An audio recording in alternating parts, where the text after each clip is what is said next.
Kita semua tahu ada 6 selat utama di dunia ini, atau disebut Major Strait. Dari 6 selat utama dunia tersebut, 4 ternyata berada di Indonesia. Mengapa dikatakan Major Strait atau selat utama? Benar, selat itu adalah laut di antara dua pulau. Ada ratusan sebenarnya di dunia ini. Tapi mengapa dikatakan ada selat utama? Karena selat itu dilalui oleh kapal perniagaan. Jalur niaga tersebut memberikan julukan sebagai Major Strait. Dari 6 selat tersebut, nomor 1 ada di wilayah Indonesia, yaitu Selat Malaka. Sekali lagi, dari 6 selat penting dunia tersebut, 4 berada di Indonesia, di mana kita ketahui terusan Panama, terusan Suez itu adalah selat yang di luar Indonesia. Tetapi tahukah kita bahwa Selat Malaka adalah selat yang dilewati lebih dari 100.000 vessel atau kapal niaga besar setiap tahunnya.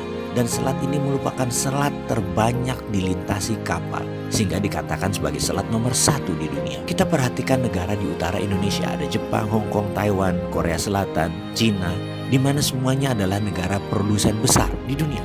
20% vessel mereka ke Amerika Utara, 80% kapal niaga mereka menuju arah Asia Timur, Asia Tenggara, Afrika, dan Eropa. Dan semuanya melalui selat di Indonesia. Bahkan ada 18 juta barel per hari kebutuhan BBM negara utara Indonesia tersebut, di mana 80%-nya disediakan oleh Selat Hormuz, juga melalui Selat Malaka. Australia kalau mengirim barang ke negara utara Indonesia tersebut pasti melewati Selat Lombok dan Selat Makassar. Lalu Indonesia dapat apa sih sebenarnya? Jujur, Indonesia tidak dapat apa-apa dari laut yang dipakai tersebut, dari selat yang dipakai tersebut, tidak dapat apa-apa. Oke, itu masa lalu. Kalau ke depan bagaimana? Bagaimana kalau kita kendalikan selat itu sebagai aset bangsa? Peraturan internasional tidak ada yang mengatur negara archipelago seperti wilayah Indonesia, seperti wilayah negara-negara Pasifik Selatan. Kita peraturan internasional itu selalu mengacu pada aturan kontinental atau daratan. Kita harus ubah wilayah laut selat Indonesia sebagai wilayah Indonesia,